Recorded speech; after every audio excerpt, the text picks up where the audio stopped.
আর আপনাকে হিসাব করে আমাকে দুটা কথা বলতে হবে, এরকম প্রয়োজন আমার জীবনে কোনোদিন হয়নি। 90 সাল থেকে মাঠে আছি। 90 সালে যেভাবে ছিলাম আজও ওইভাবেই আছে, আলহামদুলিল্লাহ।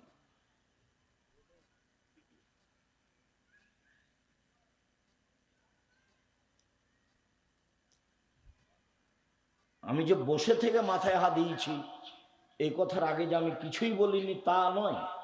আমি বলেছি যখন আসবে সামনে তখন কি করবেন, দাঁড়িয়ে সম্মান জানাবেন। তা হাসি দিয়ে উত্তর দিয়েছে, মুখে বলেনি। তখন আমি বলেছি অল্প দিন বাঁচতে এসব পরকাল হারাতে রাজি নয়, যা হবে হবে। অল্প দিন বাঁচতে এসব পরকাল হারাতে রাজি নয়। মরাতে একদিন লাগবে, আজ হোক আর কাল হোক, সেই প্রস্তুতি নিয়েই থাকতে হবে।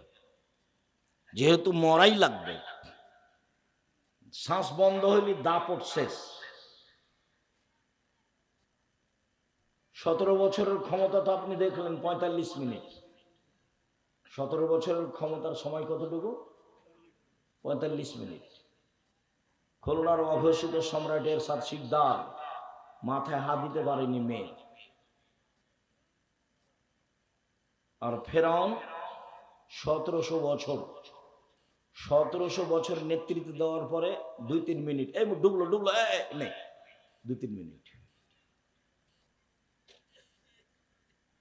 ক্ষমতা দেখিয়ে, দাপট দেখিয়ে, অন্যায় অবিচার করে, জুলুম করে, নির্যাতন করে, রাহাজানি করে, মানুষের বদনাম গিবাত করে, মানুষের প্রতি অন্যায় অবিচার করে, মানুষকে জেল হাজতে দিয়ে বেঁচে থাকার চেষ্টা করবেন না। মাটির মানুষ, বাস কালকে চলে যেতে হবে। নরম হয়ে অল্প উপার্জন করে, উপার্জনের পথ 4টে। একটা দিন মজুরি, সন্ধ্যায় টাকা শেষ হবে, করেন, মরলেই শেষ। আর একটা চাকরি, সাধারণত 25 দিনে বেতন শেষ হবে, 5 দিন ধার কর্জে যাবে।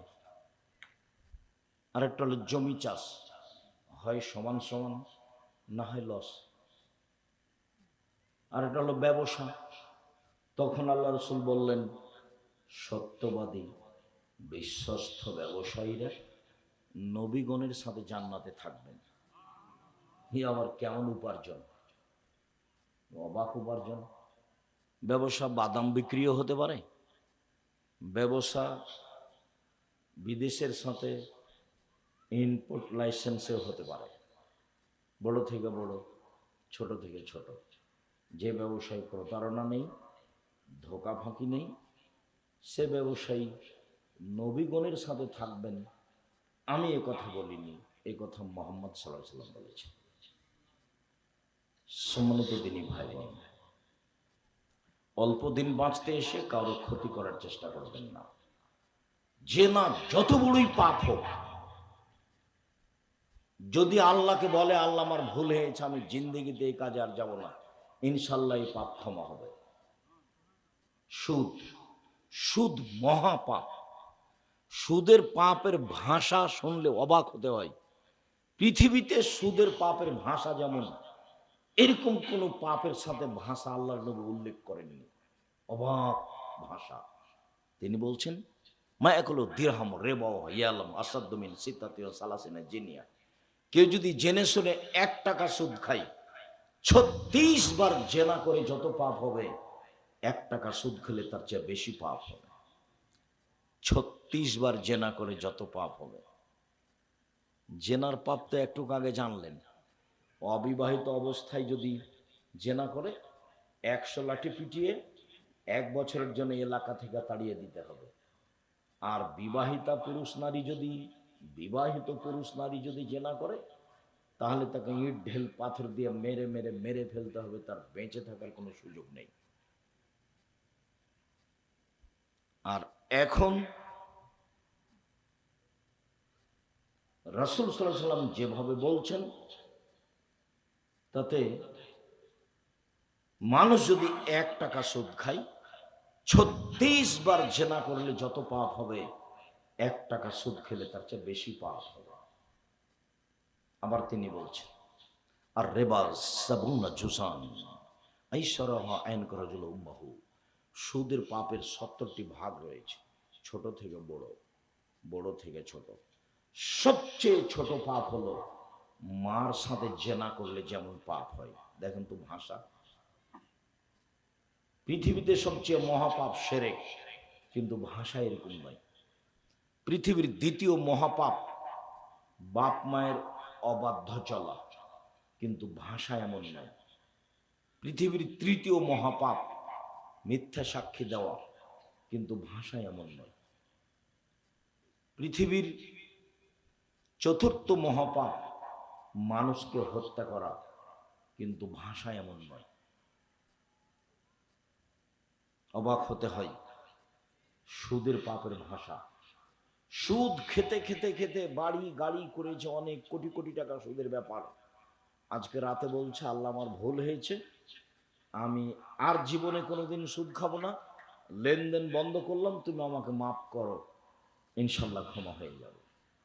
তোমার পাপ যত আমার ক্ষমা তত, তোমার পাপ যত আমার ক্ষমা তত।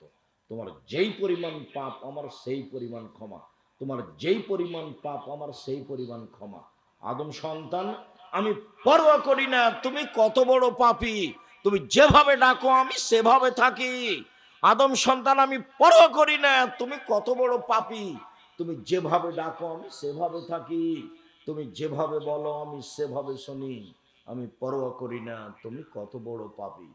আমার সম্মানের কসম, আমার ইজ্জতের কসম, আমার মর্যাদার কসম, আমার উচ্চতার কসম, আদম সন্তান ক্ষমা চাইলেই আমি ক্ষমা করে দেব।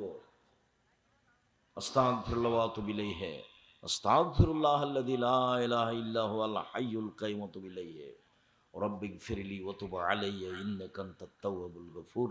আল্লাহুম্মা আনতা রব্বি লা ইলাহা ইল্লা আনতা খালাকতানি ওয়া আনা আবদুকা ওয়া আনা আহদিকা ওয়া আদিকা মাসতাতাতু আউযু বিকা মিন শাররি মা সানাতু আবুউ লাকা বিনি'মাতিকা আলাইয়া ওয়া আবুউ বিযামবি ফাগফিরলি ফাইন্নাহু লা ইয়াগফিরুয যুনুবা ইল্লা আনতা। আল্লাহ রাসূল বলছেন, এটা হলো ক্ষমা চাওয়ার সর্দার। আল্লাহ রাসূলের মুখের ভাষা। বুখারী মুসলিম।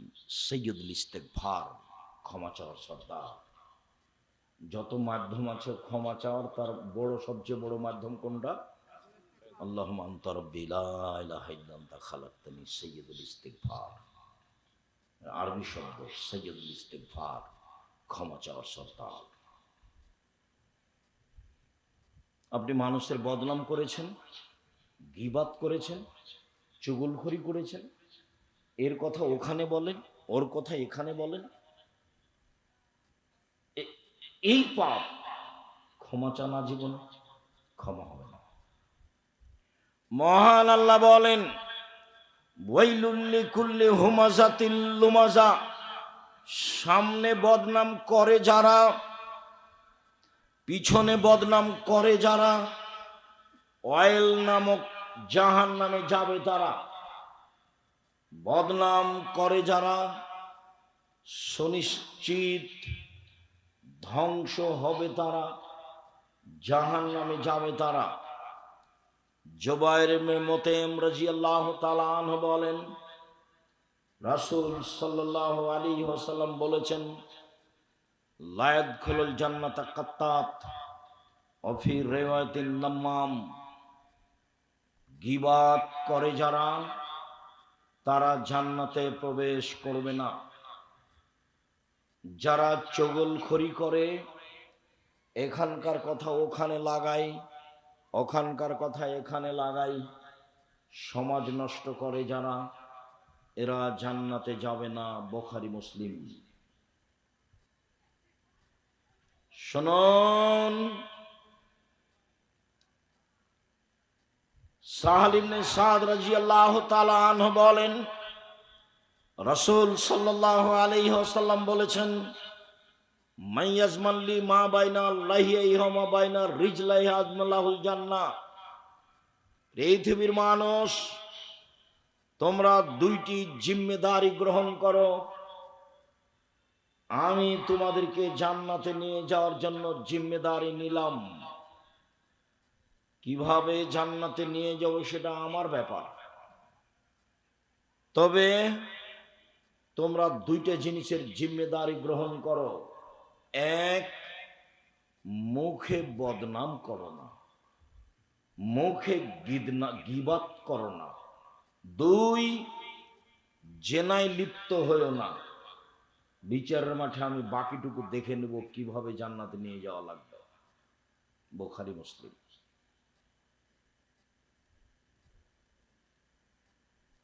রাসূল সাল্লাল্লাহু আলাইহি ওয়াসাল্লাম তার চাচাকে বলছেন, চাচা খালি বলেন না লা ইলাহা ইল্লাল্লাহ, বাকিটুকু আমি দেখব বিচারের মাঠে কিভাবে আপনাকে জান্নাতে নিয়ে যাওয়া লাগে। পাশে আবু জাহাল এরা বসেছিল। তারা বলল, আবু তালেব মরার কালে ধর্ম ত্যাগ করবেন, কিয়ামত পর্যন্ত আপনার নামে বদনাম থেকে যাবে। আবু তালেব মরার সময় ধর্ম ত্যাগ করেছে। আবু তালেব শেষ পর্যন্ত বলল, ভাতিজা আমি তোমার কথা গ্রহণ করতে পারলাম না। কিছুদিন পরে চাচা মারা গেল। আলী রাদিয়াল্লাহু তাআলা আনহু এসে বললেন, আপনার চাচা মারা গেছে। আল্লাহর নবী বললেন, যাও ওকে নিয়ে গিয়ে মাটি খুঁড়ে গর্ত করে মাটিতে পুঁতে দাও। তার জানাজা হবে না, তার গোসল হবে না, তার কাফন দাফন হবে না। পৃথিবীতে মুহাম্মদ সাল্লাল্লাহু আলাইহি সাল্লামকে ভালোবাসার লোক তার চাচার চেয়ে পৃথিবীতে কেউ ছিল না। কেউ যদি দাবি করে সেটা মিথ্যা দাবি হবে। পৃথিবীতে তার আশ্রয়স্থল ছিল, তাই আশ্রয়স্থলই ছিল তার চাচা। চাচাকে একটা কথা বলেছিলেন, চাচা লা ইলাহা ইল্লাল্লাহ বলেন, বাকিটুকু আমি দেখব কি করা লাগে। তার চাচা এটা গ্রহণ করেননি। মরার পরে খবর পেয়ে তিনি বললেন, যাও তাকে মাটিতে পুঁতে দাও।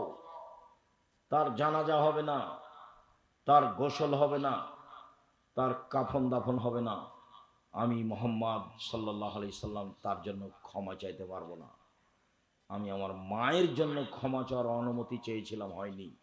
আমি আল্লাহকে বলেছিলাম আমার মায়ের জন্য ক্ষমা চাইতে পারি। আল্লাহ আমাকে বললেন, না। আমার মায়ের কবর দেখতে যেতে পারি? হ্যাঁ, যেতে পারে। ইব্রাহিম আলাইহিস সালাম তার পিতার জন্য ক্ষমা চেয়েছিল, হয়নি। বিচারের মাঠে ক্ষমা চাইবেন, হবে না। শিরক করে মরে বিচারের মাঠে জান্নাত হবে না, শিরক মহাপাপ।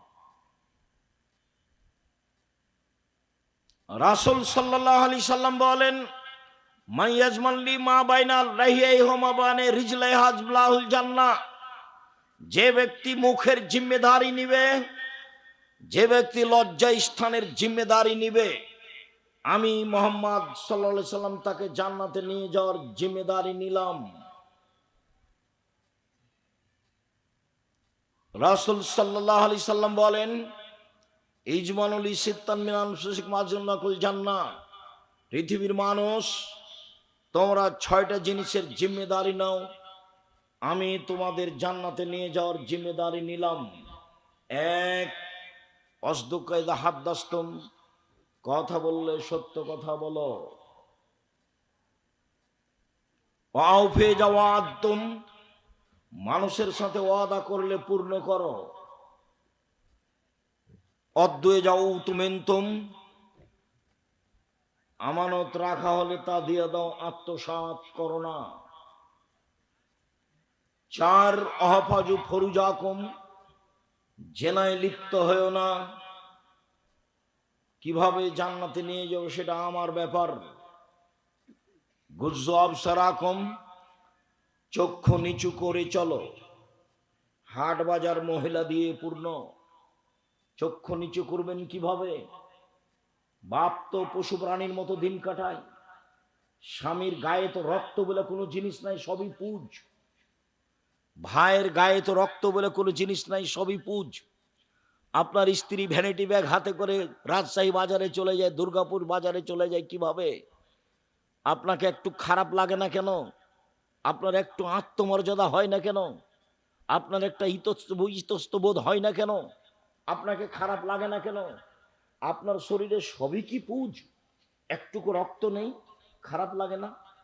ছি, যাবে কোনো বাজারে? ওর স্বামী মরে গেছে, ওর বাপ মরেছে, ওর শ্বশুর মরেছে, ওর দেবর মরে গেছে, ওর ভাসুর মরে গেছে, ওর বোনের ছেলে মরে গেছে, ওর ভাইয়ের ছেলে মরে গেছে, ও দুনিয়াতে একাই আছে, তাই তাকে বাজারে যেতে হচ্ছে। তার শরম হয় না কেন? তার হায়া হয় না কেন? তার লজ্জা হয় না কেন? তার শরম হয় না কেন? সে লজ্জা বিক্রি করে খেয়েছে কেন? সে পৃথিবীকে ছোট মনে করো কেন? এই ছেলে, তোমার মাকে খালা বলে ডাকিও। তোমার আমার শরম হয় না? তোমার আমার হায়া হয় না? বাড়িতে জায়গা নেই, বাড়িতে পেশাবখানা নেই, বাড়িতে পায়খানা নেই, বাড়িতে পানির ব্যবস্থা নেই, ও ভ্যানিটি ব্যাগ হাতে করে যায় কেন? ফ্যাশন বোরকা পরে। তাকে খারাপ লাগে না? কই, আমরা তো বেঁচে আছি, আমরা তো যাই না। আমার জীবনে আমি কোনোদিন চায়ের স্টলে বসি না। এই যে বেঁচে আছি, দেখেন, দেখেন তো বেঁচে আছি, আলহামদুলিল্লাহ। আমি যখন বাড়ি থেকে বের হতাম তখন আমার মা বলতেন, এক, দোকানে বসিও না, দুই, প্রাইভেট পড়ায় না, তিন, বন্ধুতালি করো না, চার, দাওয়াত খায়ও না। আমার মা পিছে পিছে হাঁটতেন আর বলতেন।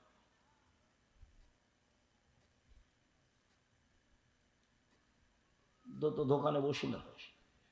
আর এখন তো দোকানে বসা খুবই কঠিন। ল্যাংটা মেয়ে নাচে, ওখানে তিনজন চারজন বসে থাকে, যে যা দেখেন ওখানে বসে আছে। বুঝেও বুঝে না ওরা, অন্তর আছে বুঝে না, বোঝা দরকার।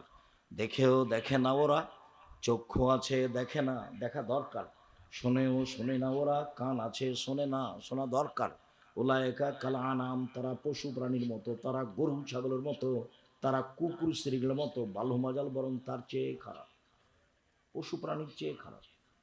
ল্যাংটা মেয়ে নাচে, দোকানে বসে আছে, ওকেই জিজ্ঞাসা করেন, এই ছেলে তোমার আব্বাকে জিজ্ঞাসা করিও তো, টুপি মাথাতে দোকানে বসে আছে, আব্বা আপনি কেমন মানুষ? তখন ও বলে নাকি যে আমি পরহেজগার। বলছে যে আব্দুর সাহেব খুব দোয়া করেছি, কবুল হয় না। কবুল হবে কি দিয়ে? মোবাইল তো আছে, বিশাল মোবাইল, ল্যাংটা মেয়ে দিন রাত নাচছে। বহুদিন বলেছি যে রাসূল সাল্লাল্লাহু আলাইহি ওয়াসাল্লাম বলেছেন, তিনটা বিপদ নেমে আসে তিনটা পাপের কারণে। তিনটা বিপদ নেমে আসে তিনটা পাপের কারণে। এক, ভূমিকম্প হবে। দুই, আকার আকৃতি পরিবর্তন হবে। সন্ধ্যায় থাকবে মানুষ, সকালে হবে বানর। সন্ধ্যায় থাকবে মানুষ, সকালে হবে শোর, শুকুর।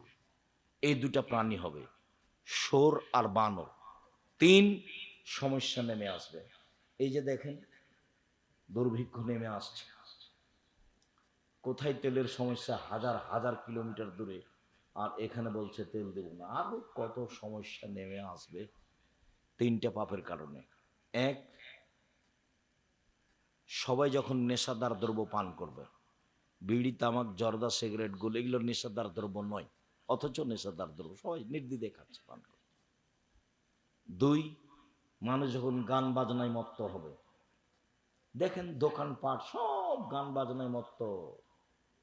তিন, মেয়েরা যখন নাচবে, হেডমাস্টার মেয়ে নাচায়, হেডমাস্টার বসে আছে মঞ্চের, মেয়েরা নাচছে, তার ছাত্রীরা নাচছে, যেগুলো কলেজে পড়ে সেগুলো নাচছে মাস্টারের সামনে। অবাক কথা। ওরও নাকি বাপ আছে, মেয়েটার নাকি বাপ আছে, সে বাপ নাকি তাহাজ্জুদ পড়ে,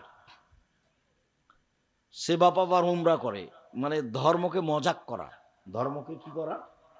মজাক করা। তিন চিল্লাই চলে গেছে বাপ, আর মেয়ে ঢাকা বিশ্ববিদ্যালয়ে প্রেম করে, আর বাপ তাসবিহ টিপি লন্ডনে। ধর্ম এত পাগল নয়। তিন শ্রেণীর মানুষ জাহান নামে যাবেই। তার এক শ্রেণীর মানুষ দায়ুস, যেসব বাপ বাড়িতে বেহায়ার সুযোগ দিয়েছে, সেই বাপ জাহান নামে যাবে। তাহাজ্জুদ পড়লেও যাবে, হজ করলেও যাবে। দুই, যেসব মহিলারা পুরুষের পোশাক পরে, পুরুষের শার্ট প্যান্ট পরে, পুরুষের গেঞ্জি গায়ে দেয়, পুরুষের মতো চলে, এরা জাহান্নামে যাবে, তাহাজ্জুদ পড়লেও যাবে, হজ করলেও যাবে। তিন, নিয়মিত যারা বিড়ি তামাক জড়তা সিগারেট গুল নেশাদার দ্রব্য খায় তারা জাহান্নামে যাবে, হজ করলেও যাবে, তাহাজ্জুদ পড়লেও যাবে। আল্লাহ রাসূল বলেছেন যে যাবেই জাহান্নামে। শুনুন, চক্ষু নিচু করে চলো, জান্নাত কিভাবে নিয়ে দিতে হয় সেটা আমি দেখব। 6, কুফ্ফু আইদিয়াকুম, হাত ব্যবহার করো না, ক্ষমতা দেখায় না, দাপট দেখায় না, মানুষের বদনাম গিবাত করে মানুষকে ছোট করো না, মানুষকে জেল হাজতে দিও না, মানুষের প্রতি রাহাজানি অন্যায় অবিচার করো না, মানুষের উপরে জুলুম করো না। কিভাবে জান্নাতে নিয়ে যেতে হয় আমি সেটা দেখব। ক্ষমতা দেখিয়ে কেউ টিকতে পারেনি, আদ সামুদ টিকতে পারেনি, ফেরাউন টিকতে পারেনি, জুলুম করে কেউ টিকতে পারেনি, আপনাদের চোখের সামনে সরকার টিকতে পারেনি। কাজেই জুলুম করে একদিন 1 মিনিট বেঁচে থাকার চেষ্টা করিয়েন না। সহজ পথ 4টার যে কোনো একটা গ্রহণ করুন। দিনমজুরি করেন, চাকরি করেন, জমি চাষ করেন, ব্যবসা করেন, কোনোটাই যদি না হয় প্রয়োজনে ভিক্ষা করে খেতে হবে, জুলুম থেকে বিরত থাকতে হবে। মাটির মানুষ, সাধারণ থাকবেন। আবু হুরায়রা রাদিয়াল্লাহু তাআলা আনহু বলেন, সুইলা রাসূলুল্লাহ সাল্লাল্লাহু আলাইহি ওয়াসাল্লাম আন আকসারা ইদখিলান নাসা নারা। আল্লাহ রাসূলকে জিজ্ঞাসা করা হলো, আল্লাহ রাসূল, কি কারণে মানুষ বেশি বেশি জাহান্নামে যায়? জাহান্নামে যাওয়ার কারণ কি, এইটা জিজ্ঞাসা। তখন তিনি উত্তরে বললেন, শোনো, আল ফারজু ওয়াল ফাম, মুখ আর লজ্জা স্থানের কারণে মানুষ বেশি বেশি জাহান্নামে যাবে। মুখ আর লজ্জা স্থান। কই এখানে সালাত আদায় করলো না, এই কথা তো আসলো না। তাহাজ্জুদ পড়লো না, এই কথা তো আসলো না। হজ করলো না, এই কথা তো আসলো না। জিজ্ঞাসা করা হলো মানুষের বেশি জাহান্নামে যাওয়ার কারণ কি? তখন আল্লাহ রাসূল বললেন যে মুখ আর লজ্জা স্থান। মুখে কি করে? সাধারণ মুখ বেখিয়াল, দোকানে বসে আছে, এমনিতেই বলে যাচ্ছে এর ওর কথা, এমন বলেছে, খালি একটু বলেছে, সবাই বলছে যে লোকটা খুব খারাপ, আপনিও দোকানে গিয়ে বলছেন যে ঠিক বলেছেন, ও আসলেই খারাপ। এখন তো আর আপনি জান্নাত যেতে পারবেন না। পুরো জীবনের নেকি যদি এক পাল্লায় দেওয়া হয় আর এইটা যদি এক পাল্লায় দেওয়া হয় তাহলে এইটা ভারী হবে।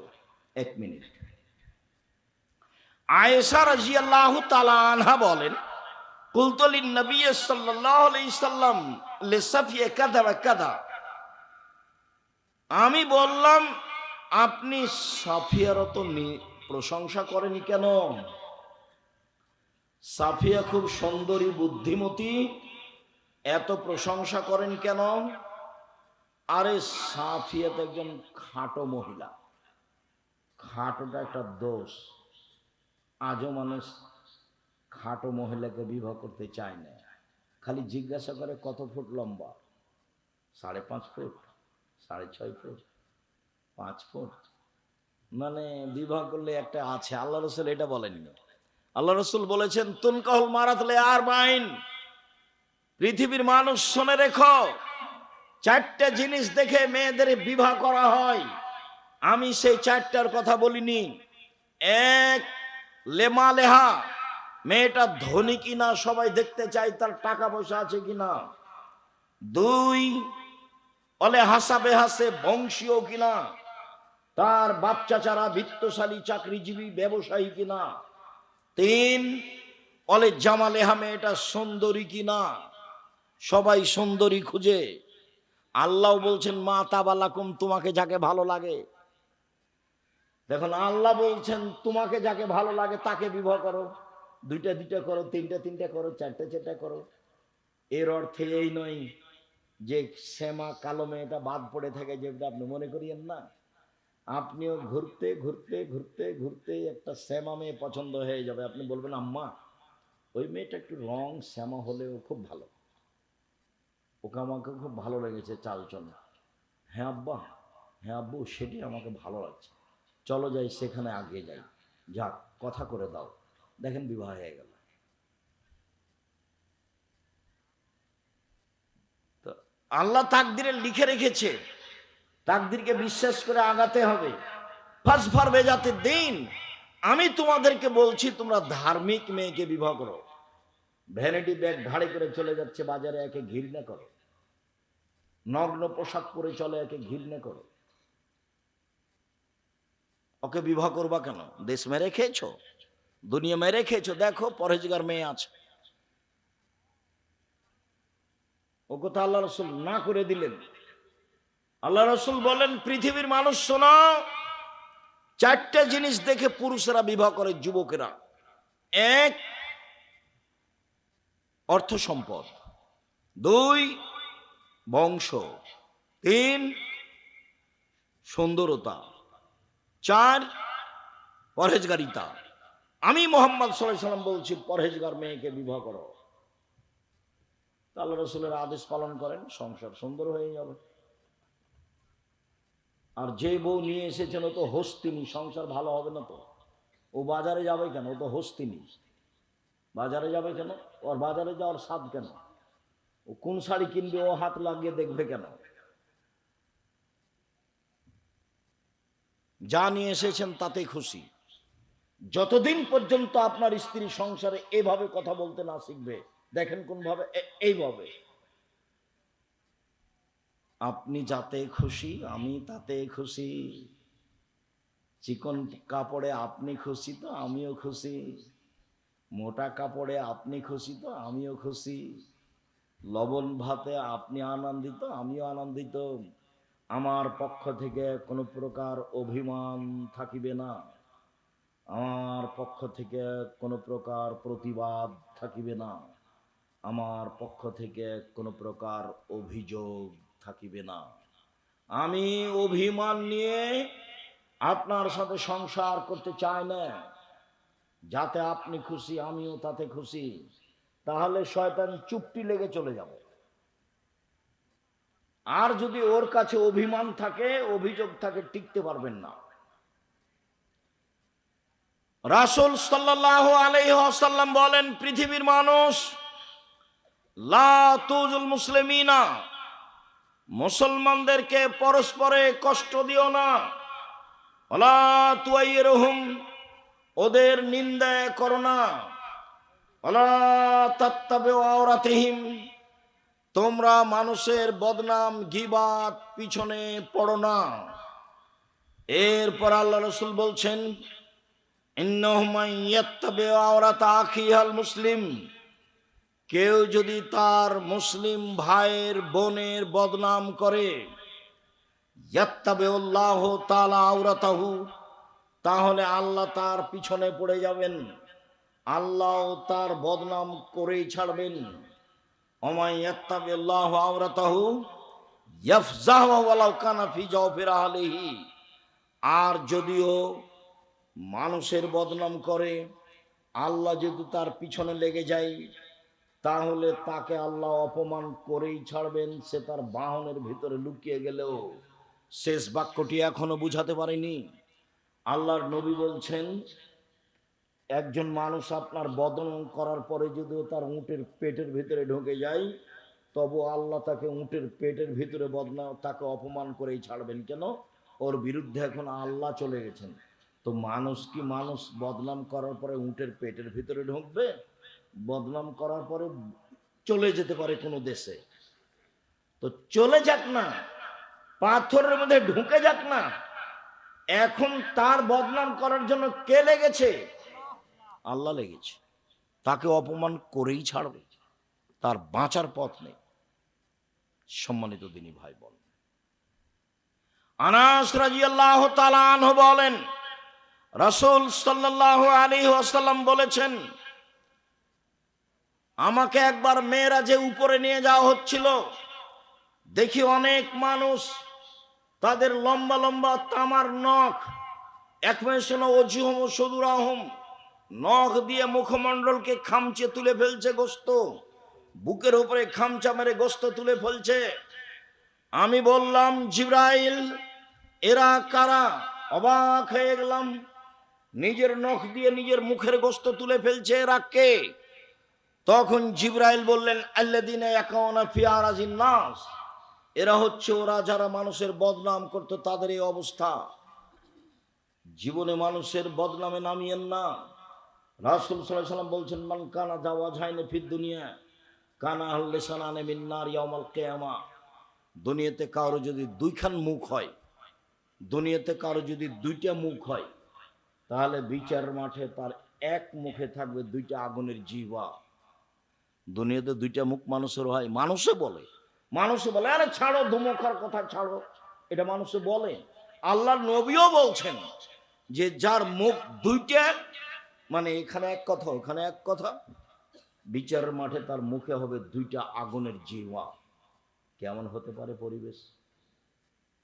তিনি বলছেন, আশারুন নাসে ইয়াউমাল কিয়ামা, বিচারের মাঠে সবচেয়ে নিকৃষ্ট বদ মানুষ সেই আল্লাযী ইয়াতিহাউলায়ে ওয়া ইয়াতিহাউলায়ে, যে এখানে এক কথা সেখানে আরেক কথা, এখানে এক কথা ওখানে আরেক কথা চুগলখড়ি করে বেড়াই।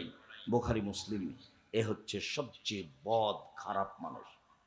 জরুরি কথা, আবু সাঈদ খুদরি রাদিয়াল্লাহু তাআলা আনহু বলেন, খারাজা রাসূলুল্লাহ সাল্লাল্লাহু আলাইহি ওয়াসাল্লাম ফিত্র নওয়াজ আল মুসাল্লা, একদা আল্লাহর নবী ঈদুল আজহা এবং ঈদুল ফিত্রে আসলেন, ঈদের মাঠে আসলেন।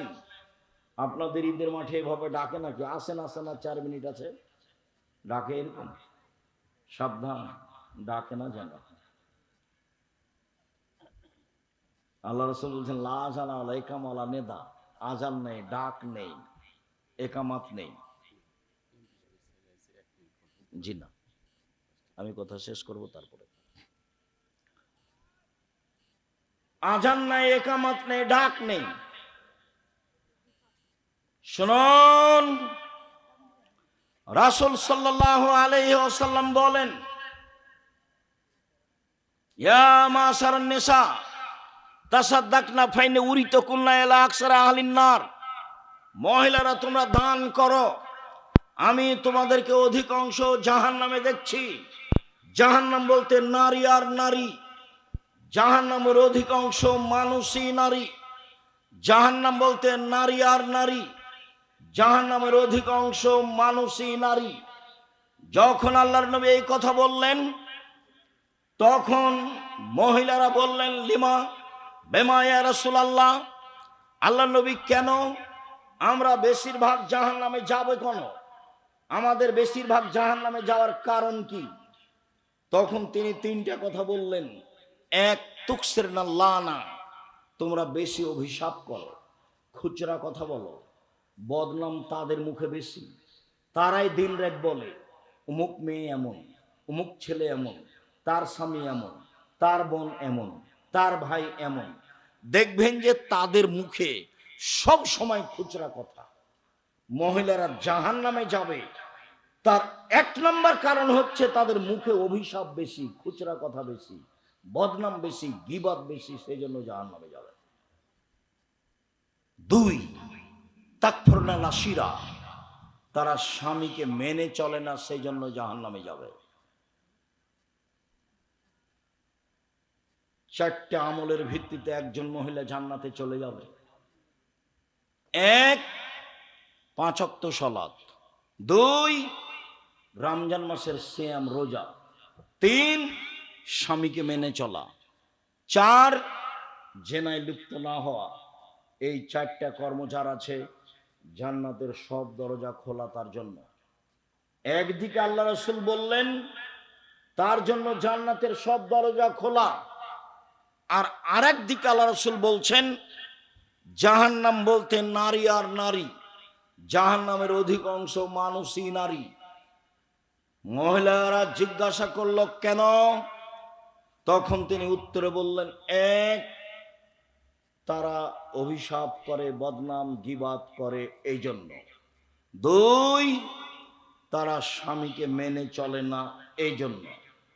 তিন, মারাআইতু মিন নাকিসাতি আকলিন ওয়া দীনিন আযহাবুল রাব্বিল রাজুলিল হাজিমিন ইহদাকুন্না।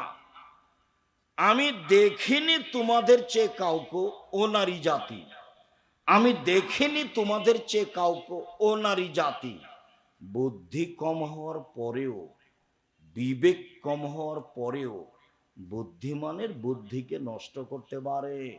তোমরা এমন জাতি যে বুদ্ধিমানের বুদ্ধিকে নষ্ট করতে পারো, তোমরা এমন জাতি যে বুদ্ধিমানের বুদ্ধিকে নষ্ট করতে পারো।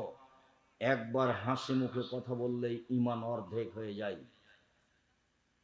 এ কথা আমি বলিনি, এ কথা মুহাম্মদ সাল্লাল্লাহু আলাইহি ওয়াসাল্লাম বলেন, হাদিস বুখারী মুসলিম। এই তিনটে কারণে তারা বেশি জাহান্নামে যাবে। ও মোবাইলে কথাই বলবে না, তার আব্বার মোবাইলে বারবার রিং হচ্ছে। বহুদিন বলেছি মেয়ে মোবাইল ধরতে পাবে না, শেষ পর্যন্ত যদি ধরেই তাহলে অন করে বলবে আসসালামু আলাইকুম, কে বলছিলেন? এখন আমার আব্বা বাড়িতে নেই, কিছুক্ষণ পরে বলিয়েন আসসালাম, এই পর্যন্ত একটু কড়া করে বলবে। সেখানে ভাষা নরম করে কিছু বললে সেই পুরুষ সেই নাম্বারটা ধরে রাখবে আবার কথা বলার জন্য। তোমাদের চেয়ে আমি জাতি দেখিনি যে মানুষের ঈমানকে ধ্বংস করতে পারে। মা তারাক্তবাদী ফিতনাতান আজারাল্লাহ রেজালা মিনান নিসায়ে, আমার জীবনে আমি ছাড়িনি কোনো বস্তু যেটা পুরুষের জন্য বেশি ধ্বংসাত্মক হতে পারে নারীদের চেয়ে। আমার জীবনে আমি ছাড়িনি কোনো বস্তু যেটা পুরুষের জন্য বেশি ধ্বংসাত্মক হতে পারে নারীদের চেয়ে। আমার জীবনে আমি ছাড়িনি কোনো বস্তু যেটা পুরুষের জন্য বেশি ধ্বংসাত্মক হতে পারে নারীদের চেয়ে। ইন্নাল মারাতা তুকবিলু ফি সূরাতি শায়তান ও তুদবিরু ফি সূরাতি শায়তান, নিশ্চয় মহিলারা শয়তানের বেশ ধরে আসে, শয়তানের বেশ ধরে যায়। নিশ্চয় মহিলারা শয়তানের বেশ ধরে আসে, শয়তানের বেশ ধরে যায়। এই ভাষা কি আল্লাহ রাসূল সব মহিলাকেই বললেন? এই ভাষার অধীনে কি খাদিজা আছে? এই ভাষার অধীনে কি আয়েশা রাদিয়াল্লাহু তাআলা আনহা আছেন? এই ভাষার অধীনে কি মারিয়াম আছেন? এই ভাষার অধীনে কি আসিয়া আছেন? জি না। কেন নেই? আল্লাহ রাসূল বলছেন ইন্নাল মারাতা তুকবিলু ফি সূরাতি শায়তান ও তুদবিরু ফি সূরাতি শায়তান, শয়তানের বেশ ধরে আসে, শয়তানের বেশ ধরে যায়। ভ্যানিটি ব্যাগ ঘাড়ে নিয়ে ওই ফ্যাশন বোরকা পরে যায়, এটা কেমন পোশাক হলো? ল্যাংটা হয়ে যায়, সেটা তো যাই, ওর বাপ নাই সেই জন্য যায়, ওর স্বামী নাই সেই জন্য যায়, ওর দেখাশোনার কেউ নাই সেই জন্য যায়। ওকে তো আল্লাহ একজনের অধীনে রেখেছে। একাধিক হাদিস, একাধিক আয়াত অধীনে নেই, বাচ্চাই বসো। সম্মানিত দিনী ভাই বোন, রাসূল সাল্লাল্লাহু আলাইহি ওয়াসাল্লাম একদা বলছেন তোমাদের কি হবে, যুগের কি হবে, তোমাদের কি হবে, যুগের কি হবে। এই যে অবকিতুম ফি হুসালাতি মিনান নাস, যখন তোমরা আগাছার মাঝে থাকবে, সমাজের সবাই হবে আগাছা, কেউ ভালো মানুষ থাকবে না, সেদিন তোমাদের কি হবে, সেদিন যুগের কি হবে, সেদিন তোমাদের কি হবে, সেদিন যুগের কি হবে। আমানতদারি বলে কোনো জিনিসই থাকবে না, মতবিরোধ বেড়ে যাবে, কেউ কাউকে মানবে না। দেখো দেখো দেখো মতবিরোধ কিভাবে মানুষের মধ্যে বাড়বে। ডান হাতের আঙ্গুল বাম হাতের আঙ্গুলের মধ্যে ঢোকালেন, মতবিরোধ মানুষের মাঝে এইভাবে ঢুকে যাবে, কেউ কাউকে মানবে না। তখন তোমাদের কি হবে, যুগের কি হবে, তোমাদের কি হবে, যুগের কি হবে। বলেন কি হবে, আপনি বলেন কি করতে হবে, আপনি বলেন। তখন বলছেন শোনো, আলজাম লেসানাক, মুখখান বন্ধ রেখো, বাস, পরিস্থিতি যতই জটিল হোক। দুই, আলজেম বাইতাক, বাড়িতে থাকিও, বাড়ি থেকে বের হবে না জরুরি প্রয়োজন ছাড়া। তখন সাহাবীগণ বলছেন, আল্লাহর নবী, যে কারণে আমি বাড়িতে আছি, কেউ যদি এসে আমাকে বাড়িতে মারে, কেউ যদি আমার বাড়িতে এসে বদনাম করে, বাড়িতে এসে আমাকে মারে, আমি কি করব? আপনি যে বলছেন যে মুখটা বন্ধ রেখো, বাড়িতে থাকো, তো কেউ যদি আমার বাড়িতে এসে আমাকে মারে তাহলে আমি কি করব? তখন আল্লাহ রসুল বলছেন, শোনো শোনো শোনো, ওই সময় আদমের দুই ছেলের ভালোটার মতো হবা। আদমের দুই ছেলের কোনটার মতো হতে হবে? ভালোটা। কাবিল বলল, হাবিল তোকে আমি হত্যা করব। হাবিল বলল, তুমি হত্যা করো করো, আমি তোমাকে হত্যা করব না। মুখামুখি যাবেন না। দিন যত যাবে মানুষের মেজাজ রক্ত তত গরম, কেউ কাউকে মেনে নিবে না, মতবিরোধ বেড়ে যাবে, ছাড় বলে কোনো জিনিস থাকবে না। অথচ রাসূল সাল্লাল্লাহু আলাইহি ওয়াসাল্লাম, আল্লাহ তাআলা বলছেন তিনটা গুণের ভিত্তিতে মানুষ জান্নাতে যাবে। এক, আল্লাযীনা ইনফিকুনা ফিস সাররাই ওয়াজ যাররাই, সচ্ছল অবস্থায় দান করে যে, অসচ্ছল অবস্থায় দান করে যে, সে জান্নাতে যাবে। দুই, আল কাযিমিনাল গায়জ, রাগকে দমন করতে পারে যে, সে জান্নাতে যাবে। রাগ দিয়ে কোনো কাজ নিতে হবে না, রাগ দেখে বউকে মারতে হবে না, রাগ দেখে বউকে তালাক দিতে হবে না। তালাক শব্দ অত তাড়াতাড়ি মুখ দিয়ে বের করেন কেন? ক্ষমতা দেখা দিয়ে বলছে তোমাকে, তোকে 3 তালাক, 1 তালাক, 2 তালাক, 3 তালাক, 1000 তালাক, কয়েকশো তালাক। তো এটা কিন্তু বুঝতে পারে না কে আমাকে খেপালো। ওই যে সূচনাতে বলেছি, আদমের ছেলে মেয়েকে আমি জাহান্নামে নিয়ে যাব যাব যাব।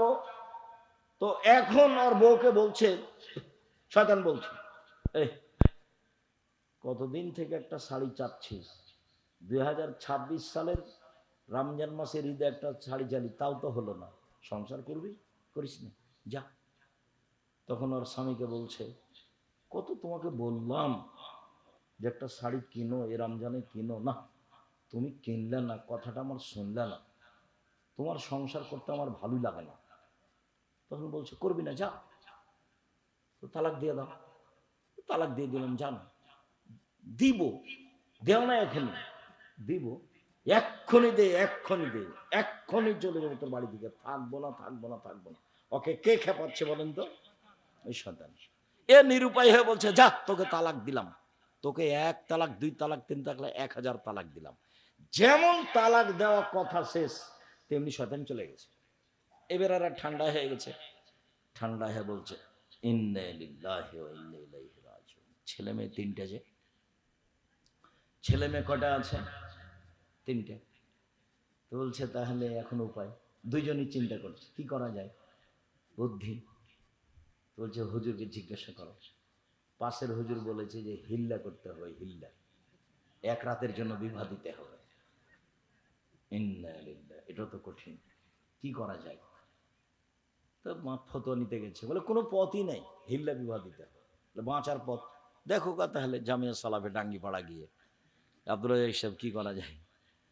এ কথা ছাড়া আর কোনো কথা পান না, খালি কথা বললেই তালাক। আল্লাহ তো তালাকের কথা বলছেন না, আগে বলছেন যে তুমি একটু সতর্ক করো, একটু পিটানি দাও, একটু বলো, একটু উপদেশ দাও, এত তাড়াতাড়ি তালাক কেন?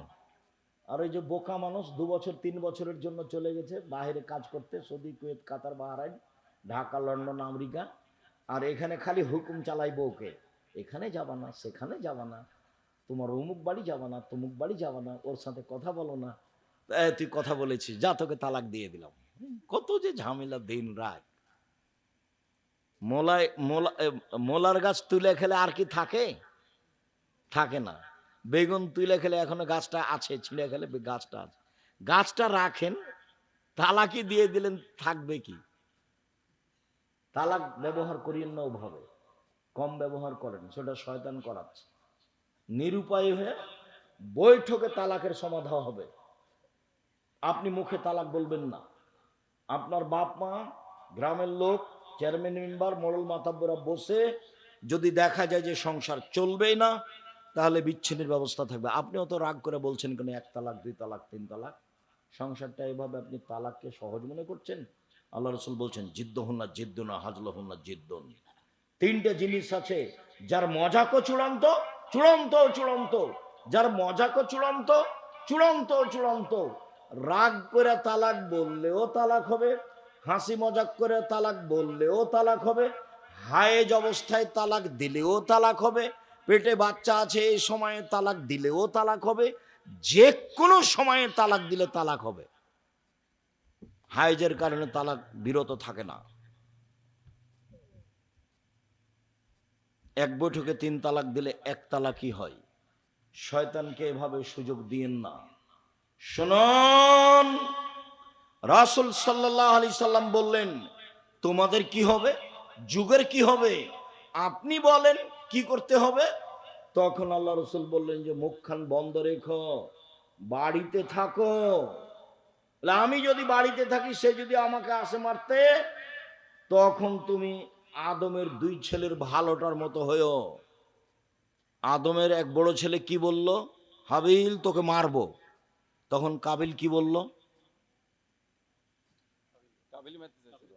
কাবিল বলল হাবিল তোকে মারবো। তখন হাবিল কি বলল, তুমি মারো মারো, আমি তোমাকে মারবো না। খবরদার ঝগড়ায় যাবেন না, বিবাদে যাবেন না। 3 শ্রেণীর মানুষ জান্নাতে যাবেই। 1, সচ্ছল অসচ্ছল অবস্থায় দান করে যে। 2, রাগকে দমন করে যে। 3, আফিনানিন নাস, মানুষকে মাফ করে যে। মাফ করতে শিখবেন। আমার জীবনে 2টা ত্যাগ, মানুষের বদনাম করব না, ও যদি আমাকে ধুয়ে ছেড়ে দেয় তবু। 2, প্রতিশোধ নিব না, যা হবে হবে দুনিয়াতে, প্রতিশোধ নিব না। মাফ করতে শিখবেন, জান্নাত হবেই। প্রতিপক্ষ বলেছে বলেছে, আপনার চরিত্র এমন কেন? রাসূল সাল্লাল্লাহু আলাইহি সাল্লাম বলছেন আপনি সদাচরণের আলোচনা দেখেন। রাসূল সাল্লাল্লাহু আলাইহি সাল্লাম বলছেন আল মুমিনুনা কারাজুলিন ওয়াহিদ, সারা পৃথিবীর মানুষ হলো একজন। ইনিস্তাকা আইনু ইস্তাকা কুল্লুহু, যদি চোখে ব্যথা হয় সম্পূর্ণ শরীরে ব্যথা বুঝে, যদি মাথায় ব্যথা হয় সম্পূর্ণ শরীরে ব্যথা বুঝে, মানে একজন আর একজনের কষ্ট বুঝে, তাই হলো মুসলিম। কেন আপনি এরকম হলেন যে ও যদি বিপদে পড়ে তাহলে আপনি বলছেন ঠিক হয়েছে ঠিক হয়েছে? এটা কোন চরিত্র? এটা কোন আচরণ? মানুষকে মাফ করতে শিখুন, জান্নাত হবে ইনশাআল্লাহ।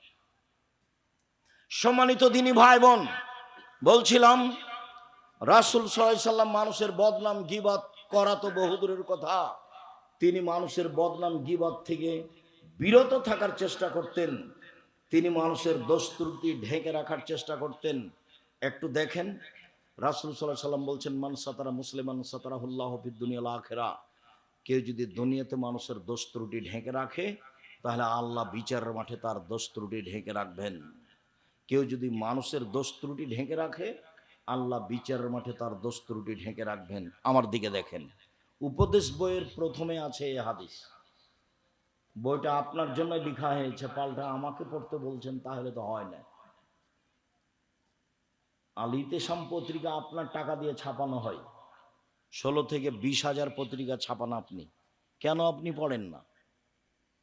উপদেশ বই নিয়ে যাবেন, আপনি দেখবেন, দুয়ার বই আপনি পড়বেন, ওই জন্য লেখা হয়েছে। চেষ্টা করেছি অক্ষরে অক্ষরে, মুখে রাসূল সাল্লাল্লাহু আলাইহি সাল্লামের আল্লাহর কথা বলা, কোনো কিসসা কাহিনী না বলা, কলমে মিথ্যা কথা না লেখা, কোনো কিসসা কাহিনী না বলা, মিডিয়ায় মিথ্যা কথা না বলা, কোনো কিসসা কাহিনী না বলা। চেষ্টা করেছি শুধু আপনার জন্য। বিচারের মাঠে আল্লাহ তাআলা একটা লোককে এভাবে তার বাহু দিয়ে অন্তরাল করে নেবেন।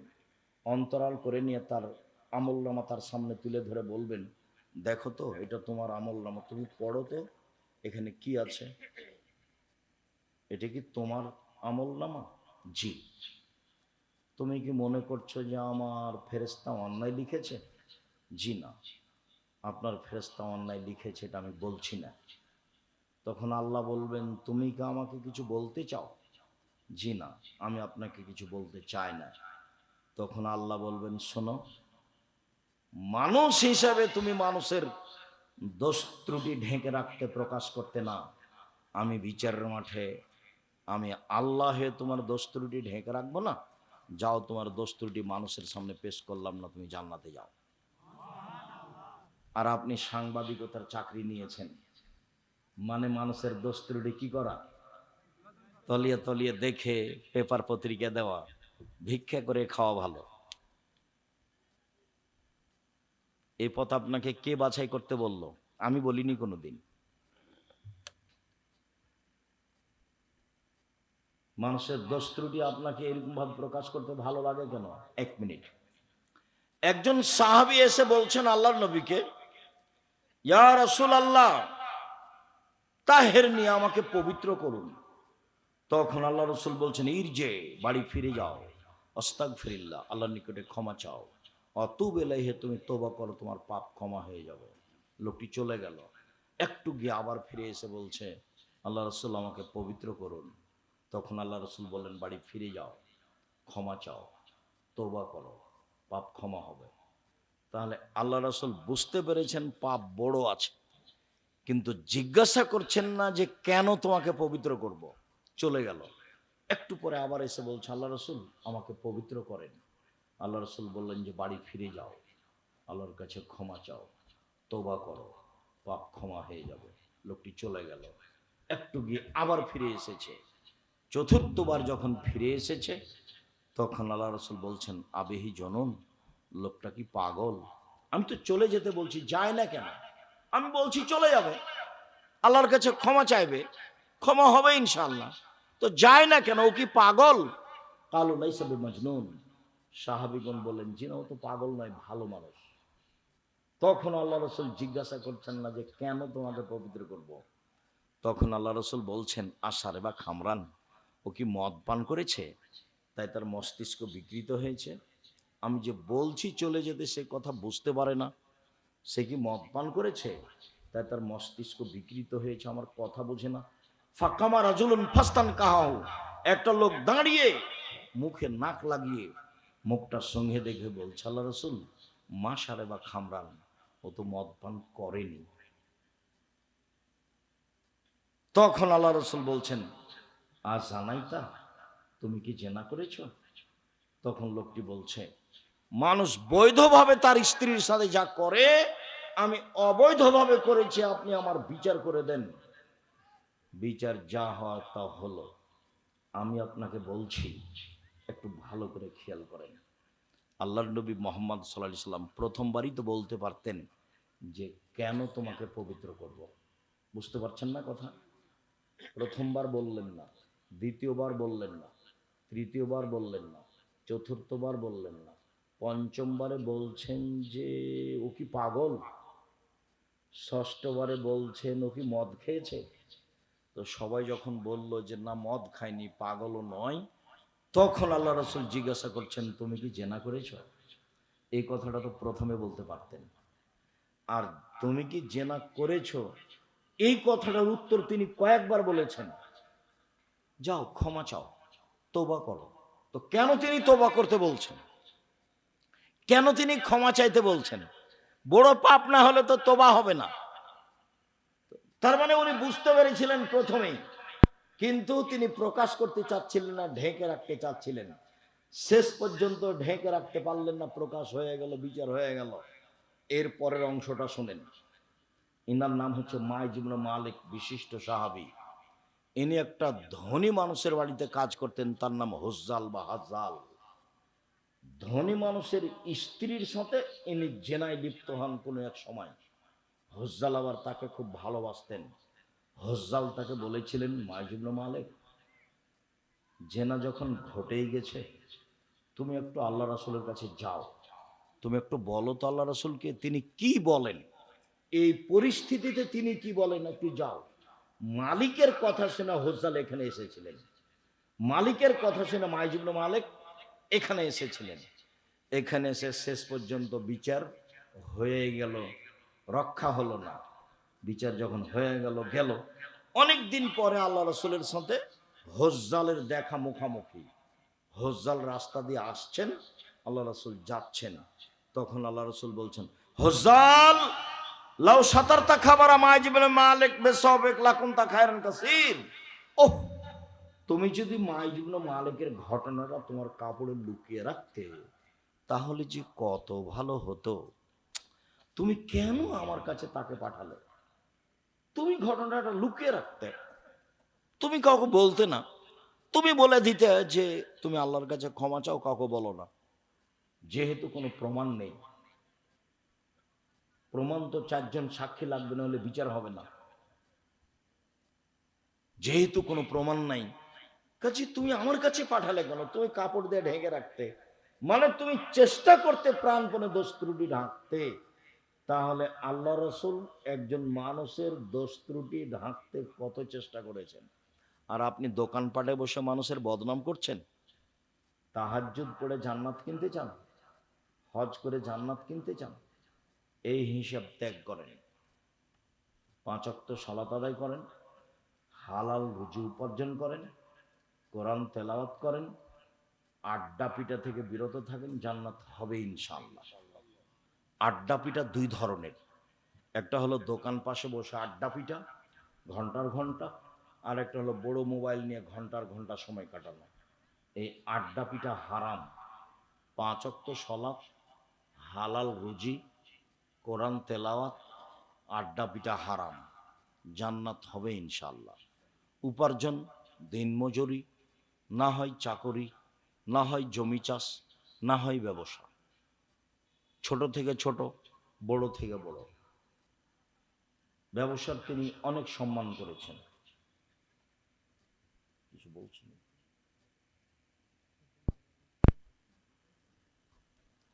সম্মানিত দিনী ভাই বোন, আমি আপনাদেরকে আরেকটু বলি, অল্প দিন বাঁচতে এসে মানুষের বদনাম গীবাত করে পরকাল হারার চেষ্টা করিয়েন না। যত নিজেকে সংযম করে রাখবেন, খাটো করে রাখবেন, তত বেঁচে থাকা সহজ হবে। উকবা ইবনে আমির রাদিয়াল্লাহু তাআলা আনহু বলেন, রাসূল সাল্লাল্লাহু আলাইহি সাল্লামকে জিজ্ঞাসা করা হলো, মান নাজাত, বাঁচার পথ কি? আল্লাহর নবী, জাহান্নাম থেকে বাঁচার পথ কি? তখন তিনি 1 নম্বরে বললেন, আলজেম লেসানাক, মুখটা বন্ধ রেখো, জান্নাত হবে ইনশাআল্লাহ। 2, অলিয়াসা বাইতুক, বাড়িকে প্রশস্ত রাখো, জরুরি প্রয়োজন ছাড়া বাড়ির বাইরে যাবা না। এটা জীবনের চরিত্রের সাথে গড়ে নাও। জরুরি প্রয়োজন ছাড়া বাড়ির বাইরে যাওয়া হবে না। রাত 10টায় ঘুমিয়ে যেতে হবে যে কোনো মূল্যে। সবাই মিলে 5 ওয়াক্ত সালাত আদায় করতে হবে, করতেই হবে। জীবনের সলাতি এমন একটা ইবাদত যা মানুষের সাথে আপোষ করে না। সলাতি একটা ইবাদত যা মানুষের সাথে আপোষ করে না। হজ করে, মানুষের সাথে হজ আপোষ করে। কিভাবে? আপনি বলছেন এবছর সুবিধা হলো না, সামনে বছর যাব হজ করতে, ঠিক আছে যান। জাকাত আপোষ করে। কিভাবে? এবছরের জাকাত আমি 2 মাস আগেই দিব, দেন। এবছরের জাকাত আমি 20 দিন পরে দিব, দেন। এই যে আপোষ করছে। সিয়াম, রমজানের রোজা, সিয়াম আপোষ করে। কি? শরীরটা আজকে ভালো লাগে না, ছেড়ে দেন, পরে করিয়ে। সফরে আছি, ছেড়ে দেন, বাড়িতে যাবেন যখন তখন করবেন। এ দেখেন আপোষ করে। কিন্তু সলাৎ কোনো আপোষ করে না। নামাজের কোনো আপোষ নেই। অজু করে সলাত আদায় করতে হয়, পানি নেই, তায়াম্মুম করে করবেন। মাটি নেই, অজু তায়াম্মুম ছাড়াই সলাত আদায় করবেন। কেবলার দিকে মুখ করে সলাত আদায় করতে হয়, কেবলা বোঝা যায় না, কেবলা ছাড়াই সলাত আদায় করতে হবে। দাঁড়িয়ে সলাত আদায় করতে হয়, দাঁড়িয়ে থাকা যায় না। বসে থেকে সলাত আদায় করতে হবে, বসে থাকা যায় না। শুয়ে থেকে সলাত আদায় করতে হবে। পরিষ্কার কাপড় পরে সলাত আদায় করতে হয়, পরিষ্কার কাপড় নেই। যেই কাপড়ে পেশাব পায়খানা লেগে আছে সেই কাপড় পরেই সলাত আদায় করতে হবে। পরিষ্কার ও অপরিষ্কার কোনো কাপড়ই নেই, উলঙ্গ অবস্থায় আছেন, এই সময়ও তাকে সলাত আদায় করতে হবে। পৃথিবীতে ভিন্ন ধরনের ব্যতিক্রম বিরল ইবাদত সলাত, যা মানুষের সাথে আপোষ করে না। সালাত আদায় না করলে মানুষ মুসলমান থাকে না। সেই কালে ইমাম আহমদ ইবনে হাম্বল বলেছেন, অলসতা করে এক ওয়াক্ত নামাজ ছেড়ে দিলে তাকে হত্যা করতে হবে। ইমাম আবু হানিফা রাহিমাহুল্লাহ বলেছেন, অলসতা করে এক ওয়াক্ত সালাত ছেড়ে দিলে জেলখানায় বন্দি করে পিটিয়ে সালাত আদায় করাতে হবে। আরবি বিদ্বানগণ এখন বলেন, স্বামী সালাত আদায় করে, স্ত্রী করে না, স্ত্রী করে না করে স্বামী করে না, তখন বিবাহ বিচ্ছিন্ন হয়ে গেছে, বিবাহ নেই, চেয়ারম্যান মেম্বার লাগে না, খাতা কলম লাগে না, বিবাহ এমনিতেই চলে গেছে। তারা আরো বলছে, এইরকম ব্যক্তি মারা গেলে তার জানাজা হবে না। শুধু কি জানাজা হবে না, বলছে যে এরকম ব্যক্তির কবর মুসলমানের কবরস্থানে দেওয়া হবে না, ওর লাশকে হিন্দুদের শ্মশান ঘাটে ফেলে দিতে হবে। তার নাম সলাৎ। পৃথিবীর ব্যতিক্রম ইবাদত সলাৎ। এর সাথে আপোষ করবেন না। ছেলে মেয়ে, আহাল পরিবার সবাই মিলে যে কোনো মূল্যে, যে কোনো অবস্থাতে সলাৎ আদায় করতেই হবে, এই মনে করে জরুরিভাবে সলাৎ আদায় করবেন। হালাল রুজির প্রাণপণে চেষ্টা করবেন। জরুরি প্রয়োজন ছাড়া বাড়ির বাইরে যাবেন না। রাত 10টায় ঘুমিয়ে যাবেন, রাত 3টায় উঠবেন, সুন্দর করে অজু করবেন, অন্তত 2 রাকাত সালাত আদায় করবেন। আপনি 2 রাকাত আর আপনার স্ত্রী 2 রাকাত। তাহলে আপনাদের নামটা যারা খুব বেশি ইবাদত করে ওদের তালিকায় লিখে দেওয়া হবে। বেশি না পারলে অন্তত 2 রাকাত। তারপরে হাত তুলে দোয়া করবেন। হাত তুলে দোয়া করে আগে ইসমে আজম পড়বেন, দুরুদে ইব্রাহিম পড়বেন। তারপরে নিজের কথা বলেন, কি চান, ক্ষমা চান। তারপরে বলেন, আল্লাহ আমার বাপ মাকে ক্ষমা করো। তারপরে বলেন, আমার ছেলে মেয়েকে কবুল করো। তারপরে বলেন, জমি জায়গা, আহাল পরিবার, বাড়ি ঘর কিছু চান। মুখখান বন্ধ করে থাকেন কেন? আল্লাহ নেমে এসেছেন প্রথম আকাশে, উঠার জন্য নিজেকে জরুরি মনে করবেন। আল্লাহ রসুল বলছেন, আলাইকুম বেকিয়ামিল লাইল ফান্নাহু দাবুস সালিহিনা মান কাবলা কাবলা মান কানা কাবলাকুম।